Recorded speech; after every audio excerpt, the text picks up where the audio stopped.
Welcome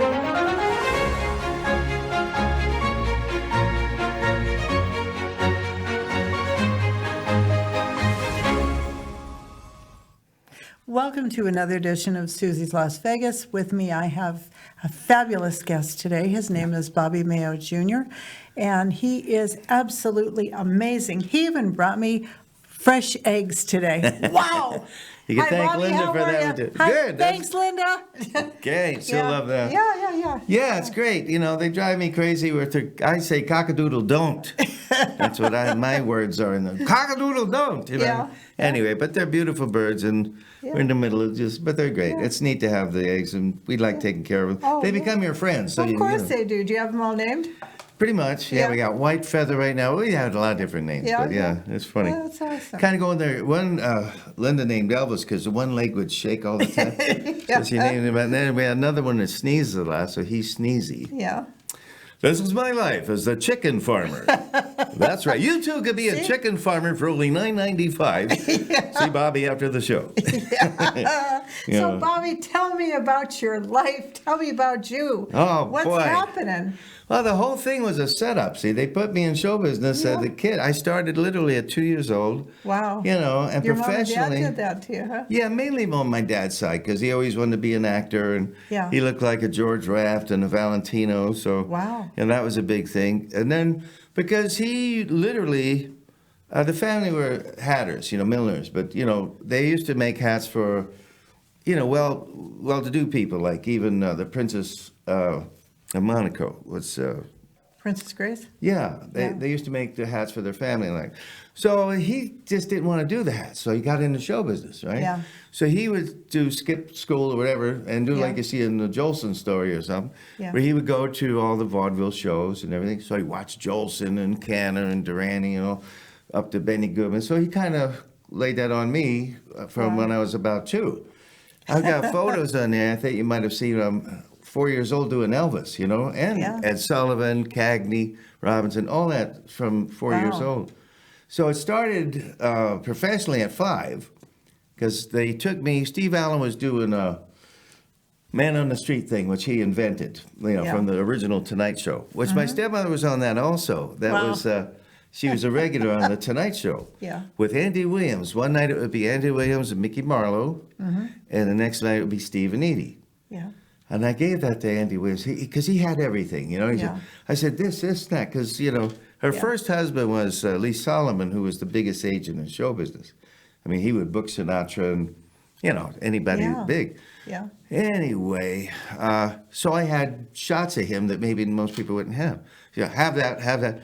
I found one paper, and it said, like, this date, Mickey and Andy, next with Steve and Edie, and it gave it like a rundown. Yeah. And he said, I don't have that one. I said, great. I gave him something he didn't have. It was so neat. He was so happy to see Mom like that. It was really nice. Yeah. But anyway, the Steve Allen show is where it started because they shoved me in front of him. He was doing a cashier at the Hollywood Ranch Market.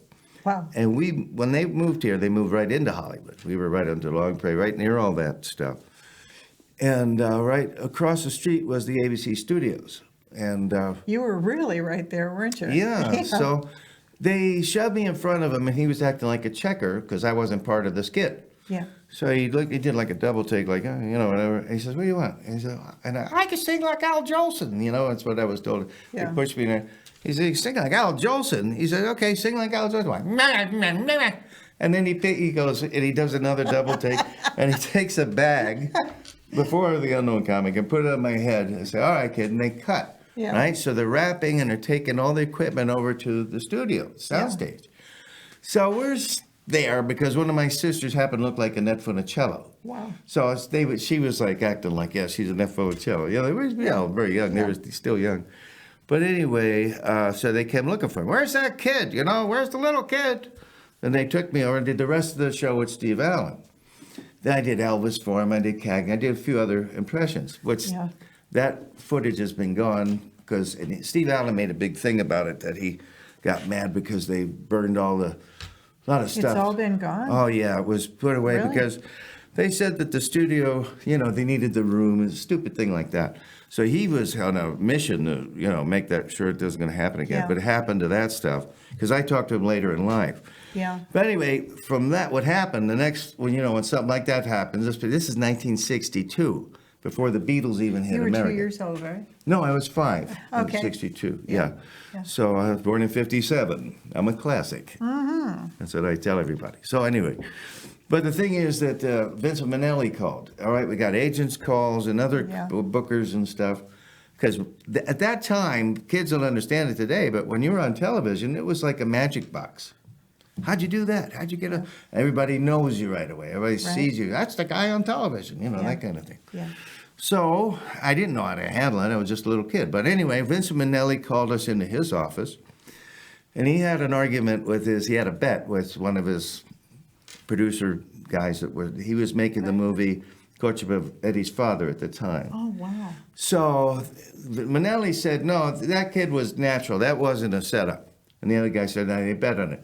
So they asked us, it was a setup. We said, no, it just happened that way. He loved me. It was great. He put me right in the movie. And Ron Howard's agent, Ronnie at the time, because he was the star of the show, with, let's see, Shirley Jones and also Glenn Ford. Yeah. And it was my first big movie, but he gave me lines. So I went right in as a speaking actor, Yeah. But the thing is that he wanted me to do the impressions in the skit, in part of the movie. And the way I heard it, I was a little kid, so I just got to go by what my parents and my dad told me. Yeah. Is that the Ronnie Howard's agent said, no, he's not going to do it. He's not even in the contract. We're not going to have another kid do something like that. So he just gave me lines, which are now on the editing room floor. You hardly see it, Oh. I've seen it as I got older, but even when I try to buy them, it's like cut out anymore. So I'll never forget it because they had to redo the scene a bunch of times. I was eating ice cream. I actually got sick of it because the little girl couldn't remember her lines. She came up with a Tommy gun toy. And Clint was there, Ron's brother. Yeah. He was a little kid there, too. And he wound up doing General Ben, if you remember. Yeah. He was the kid. Yeah. So that's how it started. One thing leads to another. Yeah. Wound up, because everybody says I'm talented and all that, but I was still just a kid. Yeah. But I was a kid that listened. And a lot of other kid actors did not. And they'd run around the set and, yelling or whatever, and they'd be a pain in the neck. Yeah. Like they say, they want to work with kids or animals, right? But for me, I was an obedient kid. They said, stand over there. Okay, I was quiet. So they kept booking me. And then I got better as I went. But different than Ron Howard or some of the other kid actors, I was still performing. I always had an act doing the impressions. It started off as lip syncing. Then it went into me really doing them, learning how to do all the different voices, Yeah. So, and then, now I've got, 50-something or more voices that I do, but most of the good ones are the older ones, What's your favorite voice? It's hard to say. I guess Cagney was always, all right, have a little hair, copper. I'll speak this eye, see? He's out for smart. Stuff like that. He was great to me. I got to meet him because of, what was his name? Yeah, his best friend, his Irish buddy. That did all the fun of, not Spencer Tracy, but I can't think of his name. Anyway, he got me too, because I did a show with him. Oh, can't think of his name. It'll come back to you. Yeah, it was Cagney's best, because they had like what Elvis had with the Memphis Mafia. Yeah. They had like kind of an Irish mafia, and it was Pat O'Brien. That's what it was. That's it. So I did a show with him, and when he saw me do Yankee Doodle Dandy, because I did the whole dance, even as a little kid. Of course, not the whole dance like the movie, but, for a couple of courses of it. And, it was impressive, and it was okay. He says, Jimmy's got to see this. So I've had those kind of moments with Elvis, meeting Elvis, and being in his company a couple times. I bet that was something. Yeah, it was. I loved him because I was raised with him automatically anyway. Yeah. I mean, even in our house, because at Italian house, I heard Caruso, and of course Sinatra and Dean. Yeah. But Bing was my dad. So I grew up with all that music from 4 or 5 years old. Yeah. When other kids were listening to, even after the Beatles, like the Who and these other kind of groups. Yeah. I was still into Benny Goodman, and that's what I started playing drums when I was 8 years old. I wanted to play like Gene Krupa and all that, which I still do. Yeah. Yeah. So anyway, it just goes on and on. So I don't know how many times I try to get out of it, I wanted to be a mailman at one point. I wanted to be a bus driver. And I said, what are you talking about? You know, and in California especially. Well, you were in California most of your life, weren't you? Right, growing up, especially with the bigger stuff. Right. And then later I started producing my own commercials and a couple TV shows, Rick, the ones that we showed you. Our producer, Rick is amazing. That's great. Yeah, that was really cool. Yeah, so we go back, since the late 70s and early 80s. And Rick was a big inspiration to me to get going again, get it going. Yeah. So, and then I started working on songwriting. I was about 14, I got into that. But, life takes you through paths, and in a way, it's maybe better if things didn't happen. I think I would have been like a lot of other kid actors, either strung out on something or dead or whatever, because most of them wind up that way. Yeah, they're not. Yeah, and you're really with it. I mean, that's wonderful. Yeah. Yeah, I still do. People still like my work. I still a need for what I do, and I love the audience. I miss the audience. So do you do shows here in Las Vegas? I have done, yeah. The last big shows I was with the original company, the Rat Pack is Back. Yeah. Yeah, with Dick Feeney and also Sandy Hackett. Yeah. And Buddy Hackett was part of the original Was he? deal. Yeah, he was the voice of God in the show. So I still have some of those. Okay, God. Yeah. He said, what are you doing down here? I met him. Yeah. I got a photo of him when I was a kid because Yeah. I did the Joey Bishop show, when I was like 7 or something. Yeah. Yeah, so that was neat. But all of the stars just were to me, like other workers. I didn't have being a kid. Yeah. That's why I'm writing a book about me, too, on the kids' perspective of what it's like growing up in show business. That's an important thing to talk about, because people have no idea, Yeah. what happens when you're a kid and then you grow up and adult and you were an actor then. And Well, when you see everybody fainting around Elvis or something, to me, I was like, what are you doing? It's a guy, I didn't get it until later. I mean, then I got all, I say, sure, I get it now. Yeah. But when you're a kid, you say, what is everybody? One time we were at the commissary at one of the studios that I worked in. I mainly worked at MGM in Columbia, but I'd worked a little bit in all of them. And Jack Benny was in line. What was he like? Well, I just said to my dad, hey, there's Jack Benny, I go, Jack Benny? He went like, oh, he was more like a fan, that really went bananas with any star. Yeah. But I didn't have that in me. I still don't. I have a hard time even when people that I've even worked with or been Barbra Streisand was an example of that. When she was doing Nuts, I was in Funny Girl, the movie Funny Girl. Oh, really? Yeah. Wow. And they cut my stuff out of there, but there's one scene that still stood in, and it was because of Barbra Streisand. She kept it in? Yeah. Yeah. The story was they didn't do it on Broadway. So there was 2 directors on Funny Girl. Anyway, so she was arguing with the director, saying, I want the kids in the scene. Yeah. He said, the kids aren't in the scene, and Broadway, it's not out there, not on the scene. I said, well, I want it. So we'll do one with and one without. A few days later, she comes up to me. We're on the ranch, Columbia Ranch, which is near Warner Brothers Studios in Burbank. And she gave me, hey, kid, you're in, like that. And because of her, I'm still in it. You hear me and you kind of see me, but they cut out the good stuff. We taught her how to roller skate. That was another whole scene that we had that didn't happen. Then a couple other of the crowd scenes like that. Yeah. But anyway, but getting back to what I was saying, it didn't mean the same to me. Like they were just another actor or I was part of this thing. Yeah. And I did what my dad told me or asked me. He didn't really ask me. He said, go over there and do this, Yeah, so you did. Okay, Yeah. So you just grow up, and I guess if I was the same if you're a farmer or whatever else your family does, right? Yeah. You grew up doing it. And that's only I was the first real professional in the family. Even though my dad had a few nightclub acts and things that he did before I was even born. But, it was just one of those things. And I was a late child, too, because they were 40 when they had me, So that's another thing. I grew up kind of older than I am. Yeah. And more like I go back to vaudeville. More like adult. Yeah, and like when you're working around adults like that and creative people, Sure. I guess it just rubs off to a certain degree, Yeah. I didn't even realize it was happening, when it was happening.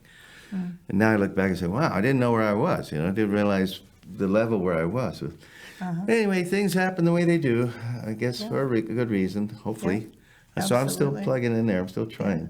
So here, what's your next big big thing that you're planning on doing, or what do you want to do there, Bobby? Well, there's a couple things. I'm working on like a couple CDs to come out.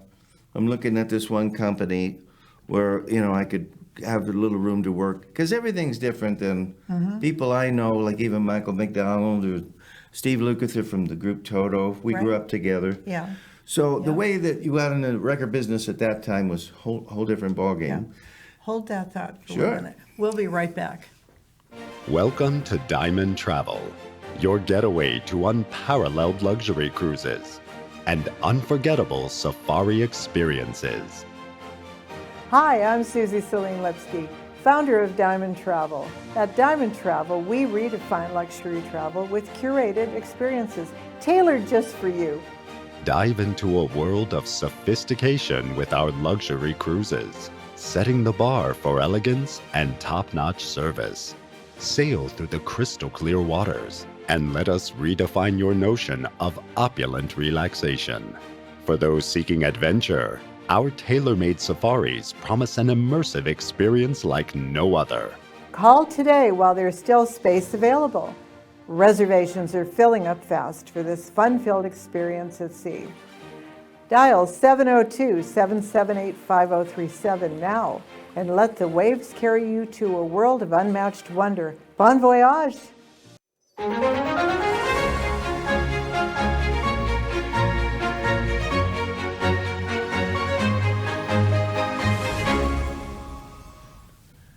And we're back with Bobby Mayo. What an interesting life you've had. Wow. Wow. Yeah. Yeah, well, it keeps going, Yeah, I love the work, Yeah. and I miss the big time work, but even though it's on a different level. But the show that I got into was very professionally done, and we were more of the official Rat Pack show, because Buddy Hackett went to Joey Bishop and he got his blessing to do it. Oh, that's important. Yeah. Yeah, because and Sandy was in it. He grew up around those guys, Yeah. and so did I. Yeah. So, I was in a movie with a few of them, all of them, with different stuff. But and not only that, but my stepmother was personal friends with Dean and Jerry and Frank Sinatra and all Oh, that. that's wonderful. Yeah, she was with Capitol Records, and I got one photograph of her and Sinatra together. Everybody loves it. It's on Facebook, but I'll have to check that out. yeah, it's fun. It's neat when you see he's looking at her like he's looking at her. She was beautiful. Everybody thought that she looks like Elizabeth Taylor, and Bobby Sr. would say she's prettier than Elizabeth Taylor. Yeah. And he was a famous hoofer. He was a part of the team, the Mayo Brothers, which was a dance team. Yeah. And they opened for Dean Martin and Jerry Lewis for about 7 years. Because when Dean and Jerry got put together at the 500 Club in Atlantic City, they were already a known act. Plus, they must have liked them. They had a lot of things in common. They played cards and all this stuff. Sure, so they were comfortable. Yeah, and I think they even learned a little from them because they were older, Yeah. But to the end of their lives, they all connected. Even when Mama Mickey, she had to get a heart operation. Yeah. So I got a hold of Jerry Lewis. He called her. He said, "How you doing, darling?" She calls me. I said, "Guess who called me?" I said, "Jerry Lewis?" Yeah. I was like, "Whoa." She thought it was me because I did, "Lady, oi, babe, hi, baby, la, la, la, la, la." Yeah. I do, Jerry. I could do that. Yeah. And you're very good at it. Oh, my God. Yeah, well, so she thought Yeah. it was me. So did you call me? I said, "No. Yeah. No, it wasn't me. It was him." And she knows it was him because they owned property around me. He would say where his mother was or whatever in Florida. Yeah. Because she was in Florida at the time. Oh, was she? Yeah. Yeah. She kind of moved there and kind of semi-retired her. I kind of was bringing her back out, and I was hoping to do some more things while she's still with us. But I did quite a bit. I got her in a few books, and I wrote a treatment on her. So we're looking at maybe doing a documentary. Oh, that'll be interesting. Yeah, it'd be great because it's around that time of the change, And with Capitol, really, she started to rock and roll. Yeah. And so she had quite a few big hits. And the first hit Paul Anka was ever on was on a Mickey Marlowe record. Really? Yeah. I didn't know that. Yeah, that's a new one for a lot of people. She didn't even Hey, realize this is it. fun. Yeah, no, I'm I said- loving talking to you, Well, it's true, though. You go look at the Yeah. record, and then there's one that he sings with her, and it's his Yeah. vocal accompanied by Paul Anka. Then the producers, the same guys that did Ray Charles stuff at ABC Paramount, Yeah. Records, because she went from Capitol Records to ABC Paramount. Yeah. And that's where Ray Charles did all his stuff. But Sid Feller, and he was the arranger, along with the guy Sinatra used all the time. Can't think of his name. Very famous. Anyway, they said, Paul Anka, they brought her in the room with her. And she was a Broadway star, TV, beautiful lady and all that. And he was like a little pimple-headed kid to her because he's small and he was very young at that. So she said, what's this guy? What's he going to do for me? You know, come on. So he would ask her, do you like this? And she said, that's all right, all right, all right. So he wrote a song like, all right. You know, it came out like that. We have it. It's even online. You can find it, which drives me crazy. I see all my work that I've done for Mom, and now people are sharing it, like, and they're putting where I have to pay for it, or you know, I have to stop them. It gets crazy on stuff like people on eBay selling her autographs or different things like that. Oh, no. It's not her. No. So even when she was alive, I attacked a few of those things, and like Wikipedia and all that. So a lot of things are wrong, but. You know, some of my friends say, well, it's good anyway, because it keeps her in people's mind. They're talking about her and all that. But she was great. I mean, she was our big star in our family. You know, but, you know, I was on my way up, but still different things happened, like I said. Most of the career moves were not mine. They were my dad's. And in a lot of ways, you know, he maybe didn't, it would have been better if I had another agent, possibly. Yeah. You know, he turned down some really big movies and a couple of TV things. And you could have things. cried when you look back on it, huh? Well, one was the Munsters. They wanted me for the Munsters. Oh, really? Yeah, before they got the Eddie, kid. or? Eddie, yeah. Oh, yeah? And he didn't want me to wear the makeup. He says, I don't want you in green makeup, even though it was black and white back then. Yeah. But he says, I don't want you. I want to see your face, you know. Like, you know, he thought he was thinking that way. When I did the movie Ship of Fools, that's one of the bigger movies I've been in, where I have a kind of a running part through the whole thing. I was part of the flamenco group with Jose Greco. So Jose Greco became a close friend, and he wanted to take me around the world doing as a flamenco dancer. Wow. And my dad said, no. He wouldn't let you? No, because he had other things in mind, you know? Yeah. You know, but that's the way things go. But I mean, really, all in all, when I go back at the beautiful things that I love, is like Cagney or Jimmy Durante was great. We went to his house in Beverly Hills. What was he like, Jimmy Durante? Lovable guy. Yeah. Lovable. I'm a little Mrs. kid. Calabash. Wait a minute. Stop the music. That's Jimmy Durante, right? Everybody's trying to, you know, that was his bit. So I'm doing that. He's sitting on the ottoman and he's watching me. He grabbed me, kissed me, hugged me. Ah, that's terrific, you know? Yeah. Same with Edward G. Robinson. I had the same kind of thing. He was just a lovable guy. Even Sinatra gave me a hug. The first time I met him, it was in his company. That's another whole thing. He was at Capitol Records, you know, the big Capitol building that's there now. It wasn't the original one, but now it's a famous one. Right. And everybody was waiting for him. He's in there recording something, right? The red light was on, the doors were shut. You can't make noise, you know. I'd love to know what he was recording. Anyhow, Lou Monte, I don't know if you remember him, the Italian singer. Yeah. Had a lot of Darktown Strutters Ball, a lot of Italian songs that he would do. And anyway, he was there that day, and a lot of other people, but he was probably the most notable person. So we're all waiting for him to come out. So he comes out, it's just like in the movies. He had, you know, three-piece suit, hat, with two beautiful girls on his arm. Yeah. His eye goes right to me. Hey, kid, because I was dressed in a three-piece suit and I had a hat. And look at that. Yeah, sharp you. You were from back east, you know. He rubbed my head. Hey, kid, he was like that. And it wasn't until I got like about 30 years old or so, and I got more into the history of him.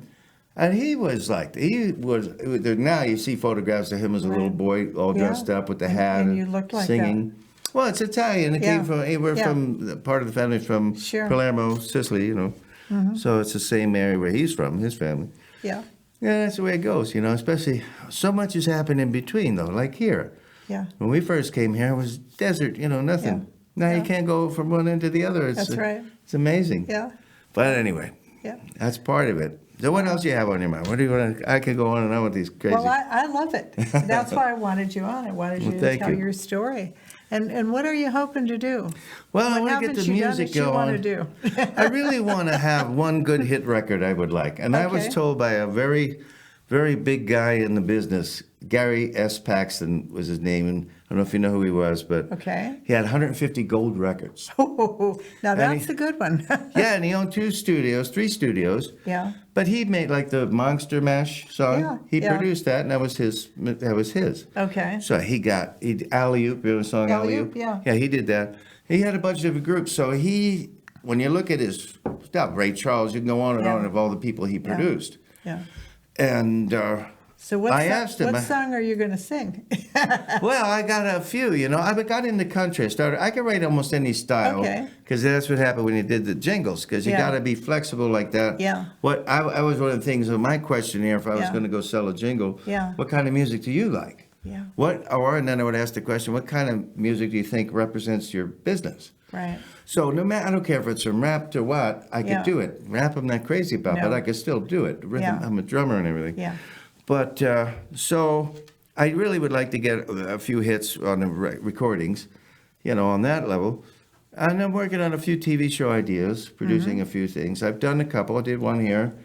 Actually 2 here. One was a live show that we were doing, but it wasn't mine. But then again, they were going to give me a whole hour, and I was going to come up with one like a Dean Martin show. Yeah. This is right about when Frank Sinatra died in the 90s. That's when that Okay. happened. Yeah. Late 90s. And the other one was going to be like a country thing, because I was Yeah. writing country. And I felt, because I'm getting older, to do a pop thing is not, I fit in country. I could still do country because they Yeah, accept I could older. picture you in country. I really could, yeah. Yeah, you like some of the Yeah. songs. I don't know if I have them here, So, but so if you were gonna sing a little jingle to me, what would you sing? right now? Yeah. Oh, geez. I I'm don't know. putting you on the spot, baby. Yeah, baby, sweetheart. See? Well, I have to have a little information, Okay. Yeah, but it's like anything else. You get to the rhymes, Yeah. you start rhyming Yeah. things. Yeah. But Yeah. if you knew Suzy, no, I won't do that one. Oh, what a girl! I love it. Yeah, I used to do that one. Yeah. Yeah, jump around with Yeah. do my eyes, the banjo eyes. Yeah. I was Yeah. 5 years old. It was Yeah. like crazy, growing up that way, and then most of the time, it's even like the Beatles. It's kind of weird, but Yeah. when they did their show, from when they became the Beatles to the Yeah. end, when they performed live, they only did like 20 minutes, like maybe 30, 40 minutes tops. That's it? That was it. Wow. And so when I grew up in television, Ed Sullivan and a lot of shows that I did with Steve Allen, whatever, they give you 3 minutes or 5 minutes, and that's it. That's it. Yeah, so, Wow. that's the way it used to be. We're learning something. I mean, so 3 to 5 minutes, that's it. Yeah, that's what most guys would get. Now, if you Yeah. already got a name, you might go up to the 5-minute mark Yeah. or so. And if you watch the old kinescopes of Elvis, especially on Sullivan, he breaks the rules on everything. He starts talking to the audience, takes the time. Oh, well, he's just on his own time. And they work like magic. Yeah. But see, I have a theory about that stuff too. Because back in those days, we only had 3 major stations, and every other town had maybe 2 or 3 more in UHF or something. Mm-hmm. So everybody saw it at the same time. That's like a psychological thing to me. Same with the Beatles. We all watched them at the very same time. Not like today where you eat at 3, the other kid eats at 5, somebody Yeah. else eats at 2. Yeah. They don't know what they're doing. They can't No. even talk to each other. They got to send a Yeah, note. doesn't that drive you crazy? It does. It's kind of nice, just talking like you and I are. Right. I love it. Yeah, that's true. That's great. Yeah, that is Thank you for amazing. asking me. That's fun. Yeah, I just, got thrown with everything getting here, but it's great. It all worked out. yeah. So you got a beautiful setup, Suzy. Well, thank if you. I know Suzy, whoa, what I do, do. Then you throw in the wait a minute, Jimmy, that's Yeah. all wrong. Wait a minute, Cantor. Because they were friends. They were real close Yeah, friends. absolutely. They came up in vaudeville together. Yeah. Yeah. Well, if people want to get a hold of you, Bobby, how do they do that? Right now. Why don't you tell everybody? Yeah, right now it's just Facebook. We're starting a new web page and all that, so I'm not really ready to give everybody a place Yeah. to go. Yeah. But they could connect with me on Facebook and Okay. the other one's Instagram. I'm on almost all of them. Okay. But I really haven't, because of what's happened I was setting up shop, so to speak, right before the pandemic happened. Right. And that threw everything out of whack. Yeah. I was getting all my ducks in a row for the start up a new production company and do these ideas, Yeah. They're great ideas. Yeah, and I get a lot of feedback from the Facebook people to, oh, wow, we love your stuff, and it would be great to see a TV show like that, you know? More like Dean Martin show or Andy Williams or absolutely. the variety It would be shows. fun. Yeah. The Hollywood Palace, I played there. Did you Oh, really? yeah. What was that like? Oh, it was just great. You know, I remember good things of that. Yeah. I remember feeling the stage of Ed Sullivan. Uh-huh. I was thinking, and I was just a little guy, but I was maybe 7 or 8 then. I don't know exactly. Yeah. But because a lot of that's fuzzy for me. But Yeah. I thought of not that I'm into like an Indian thing or a spiritual thing Yeah. but you felt the energy of the room. I was thinking Elvis was here, you know, the Beatles were here. Yeah. You know, and There's just something Martin about and Lewis. it. Yeah, the that vibes in the room, you know. Oh, yeah. And then when David Letterman took it over, they kind of messed up the whole Yeah, thing. yeah. Almost like what they did with the Hilton, which I'm not Yeah. a fan of, with the room that Elvis was in, or Yeah. even Barbra Streisand and Yeah. a few other big acts. But, Yeah. you know, and that's one of the things that, you know, I like an intimate room. And the show that we did, Where did you play? well, here it was the Debbie Reynolds. Oh, okay. I remember her place. Yeah, and before that it was called Ellis Island, I think. Yeah. Remember yeah. that? Yeah. Well, that's going back a little bit. Yeah. And that's where karaoke, one of the places, started, in town here anyway. Yeah. But anyway, she bought it and she did a few things with it. But she made the showroom, I was told, I'm not 100% sure, but I'm pretty sure it is, that she did the same specs as the Sands Copa room. Really? Yeah, so it's Oh, the wow. seats around the same That's people. amazing. It looks like it. It's almost like Yeah. there. So when we did the show there, it had a lot of vibes to it Yeah. as far as that. But And that's the like a comfort perfect level, audience. Beautiful. Yeah, and even if you're in the back, you still have a Yeah. good seat. Yeah. And for me, that's about the right number. Now you need a magnifying glass and a telescope to see Yeah. somebody on stage when they're Sure. that big. And then they, oh, no, it's VIP section. Yeah, Yeah. okay, sure it is. Yeah. Yeah. We used to get Next. comps, right? Yeah. Yeah. Not exactly. Yeah. Yeah, but Yeah. now it's, oh, you're in the VIP. Yeah, what does that mean? Yeah. Another $100. What? Or now it's thousands of dollars. Yeah. But for sure. anyway, it's fun to work that. And so, but for the show, and we had about 3 different troops with the show. So I became the guy on the road. So I wasn't here all the time doing Dean or Frank. I did Frank here too. Oh, did you? In the show, yeah, Yeah. I did both. I even know when I auditioned for it. Everybody loves somebody. Oh, everybody loves somebody. So, oh yeah, Suzy. Well, I can't tell you about it now. Yeah, he was a neat guy. He was different, but I loved him. Yeah. I was easy for me to do him. Yeah. Because my dad loved him, and I just loved his manner. You know. Yeah, Everything for was sure. like, oh, you know, like Yeah. he was a different guy in person. More like shy, would hold things in. Yeah. He wasn't like Sinatra. Was more like. Yeah. Somebody you feel, or I Wow. did. Anyway, but just being around those guys was a big deal. Well, it sounds like you have a lot going on. Well, I'm trying, you know, we're going to hopefully get this stuff set up. We got some business to do, and like I said, with traveling a little bit Yeah. with Well, I'd love to Florida. have you back on a show again. That'd be And great. Then we can revisit what you're doing, and I'm sure our audience wants to find out more about what's going on with Bobby. Well, That's that'd for be sure. terrific. I would Yeah. enjoy it, yeah. I'd love And maybe in the having you. meantime, we'll come up with some things that I'll Yeah. do, you know, that, Yeah, that would I be could play or whatever, do some Yeah. songs. Yeah. Because I love the writing, and everybody, I'll get back to the guy I told you, he had 150 gold records. So, and he was a guy, he was like a Howard Hughes type of guy where nobody Yeah. could see him. He'd always be in a bad mood or whatever, you know. Yeah. And he was that with I was doing the show in Branson because of going to see Andy Williams. Because What I was was, Branson like? Did you have fun? yeah, I worked there in the 80s, and Yeah. I went there right before Andy Williams passed, actually, because I took Mom there. Yeah. And that was the reason. And because of Facebook, some of the other Rat Pack guys says, hey, you mind sitting in for me for a couple of weeks? So I said, well, Yeah. I'm going to be there anyway. Yeah. So I went there. That was the first time, or that was the second time. But I gave him about 15 songs, this Gary S. Paxton Sr. Yeah. I got to say the whole name because he has. Well, sure. He Absolutely. had a legal problem with his kids or something. I don't know what it was. But he made it clear that he was senior and he had to use all the names. Yeah.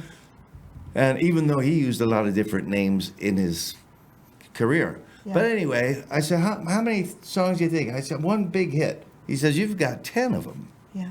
From that guy that was supposed to be like a Howard Hughes guy that was a recluse and doesn't want to talk to anybody. That just lifted me. I said, wow, if he heard that, Yeah. you know, in the songs, I really felt good about it. Yeah. When I was researching to go down there, and I looked him up, Yeah. and I'm saying, I don't know the guy. So I find something on the music awards, the big ones, the Grammys. Yeah, the Grammys. So who's given the award but the Oak Ridge Boys? Yeah. And I worked in the same casino with them here in Nevada, up in Jackpot, Nevada. But anyway, so I got to know them and the Sons. But to see the Oak Ridge Boys, and then they come on, who wins? Gary S. Paxton. And who's there to pick up the thing? Roger Miller. And I'm going, whoa, that's big time country stuff. Yeah. And then when I realized all the 150 gold records that he had, Yeah. and all the big hits, like Alley-Oop became a stamp. Yeah. You know, you could actually buy the stamp, like Elvis and Sinatra. There's a Sure. few. Absolutely. Imagine that, writing a song and it becomes a stamp, right? Wow. So he was a real big, and then unfortunately he had a lot of heart issues and stuff. He's no longer with us. Right. But I was looking to move there and work on the music and stuff with him. Yeah. And that didn't pan out. So I came back. We're going back and forth to Florida and all that. So Yeah. anyway, the show was good for me. It was a great show. I loved Yeah. the show itself. It was moved. It had all the stuff. And like I'm saying, and I've said this all over the country in print and also on interviews, Yeah. that we're closer to the real thing than a lot of the shows you see, you know, because we knew that we worked with the guys, or Well, yeah, we were around absolutely. them, you know, Yeah. and especially Sandy. I mean, he Yeah. grew up, they were, you know. these That little that kids. had to be just priceless to be able to do that. Yeah, I love it. I miss Yeah. him too, because I Yeah. love working on the stage with Sandy. Oh, you Yeah. know, we had a lot of great comedians Yeah. with us. Yeah. Dennis Blair was one. Oh yeah. Yeah, he was one of the Joey Bishop. He's still doing. Yeah, all kinds he's of at the Magic Place. I think Yeah. he was. I saw. Yeah, and then Starbright, I see him a lot. He does a lot of different entertainers and all that out there. Yeah, he's Yeah. very good. We Yeah. thought we were going to be a team there for a Yeah, while. yeah. And it would have been nice because Yeah. he plays guitar and piano and drums. Yeah. And I do also. Yeah. I play, a few other instruments too. But so we were on the road Yeah. before we would go on. We had a beautiful piano and drum set. Right. So we would fool around before the show went on. Yeah. We'd jam a little bit, just loosening up. Well, sure, have fun. But he was a great guy. But there are a lot of great comedians, and we had a lot of good people. Yeah. So, and then we were interchanged, so many, 3 Deans, 3 Franks, 3 Joeys, like that. So it made Three it nice. Sammys. Yeah. Yeah. But it was a nice job. I really enjoyed that one. And then Yeah. again, when you produce your own stuff, you got to check the wires, everything. I just had to walk on and sing and be funny, Yeah. And that, was worked for me. Yeah. I loved doing Dean because he was a smooth, easy guy to get into his kind Yeah. of beat in his shoes. Yeah. Yeah, I did Elvis a lot, but I never did Elvis like an Elvis impersonator. It was more like a Frank Gorshin thing where you turn around and you do Elvis, Yeah. But then I got to sing like Elvis, and people think I'm sing just like Elvis, right? Yeah. But there's a lot of guys out there that are very good, sound like Elvis. But being around him, I think, and my sisters used to go to his house on a regular basis, and they would bring home wood that he karate chopped and stuff like that, and tell us, Elvis played the piano today, Yeah. Wow, what did Elvis do then, growing up, And then, after those, around that time, I was either an Indian or a Mexican in some movie, and Elvis was making the movie Frankie and Johnny. So we get on the set, because it's a closed set, you're not allowed to go, but we got on the set. He called my dad Sir, Elvis Presley, He asked for my sisters by name. He was a gentleman, wasn't he? Yeah, he was. Yeah. He used to Yeah. give everybody coffee and donuts or whatever. You Yeah. would think he was just a sweetheart of a Yeah. guy. Yeah. He's got a lot of flack the way people look at him. Yeah. Anyway, we just found on one of these new stations, where there's a million new stations now, Yeah. the Kurt Russell movie. Kurt Russell did Elvis. Yeah. And it's terrific. I Yeah. mean, I hadn't seen it since it came out. Yeah. And back then, I was even almost up for it because it was only made a couple of years after Yeah. he passed. Yeah. But I knew it was in production. But Kurt Russell was a great big kid actor, and he worked with Elvis too. Yeah. It happened at the World's Fair. He kicks Yeah. Elvis in the shins in the movie. Yeah. So, but he does a great job. But what I'm getting at is between that and the newer Elvis movie that they made a year Yeah. or two ago, Yeah. they want to make him a strange weirdo. Yeah. And he did weird things like a lot of artists do, but he was a good-hearted, good person, and Yeah. he wasn't that goofy or weird, Yeah. Yeah. And Kurt Russell movie shows it that way. Yeah. You know? Yeah. And he just, That was a good movie. I remember watching that. Yeah, it's real. I'm seeing it recently. I said, wow, after you see all the other guys doing them. Yeah. And we knew the guy. My dad booked Johnny Hara in this town. Yeah. He became like, they thought he was like Elvis because he was heavy. Yeah. Yeah, I think he died like Elvis. You know, it was like weird stuff. That's the weird stuff. Yeah. And what bugged me with that is going to the places that he performed, my dad booked him in. He was signing Elvis Presley on it. Yeah. Even when I'm doing Dean, I don't sign Dean Martin. No. It's Bobby Mayo Jr., you know? Yeah. It's me. Yeah. But a lot of the guys with Elvis, they can't seem to break the thing. No, It's like, no. oh, they walk around like Elvis all day. Like, No. hello, daddy, well, mama, baby, you know, Yep. whatever. Well, But Bobby, it was wonderful having you on, and I hope to have you back again. I hope to be back. It'd Yeah. be great. It'd Yeah. be fun. A lot of I fun. had a lot of Thank fun. you so much. Thank you so And it's much. really great that you asked me That's to our be- show for today, and this was one heck of a good show. Thanks again to Bobby. Be Thank sure to you. like, subscribe, and share Susie's Las Vegas. See you soon.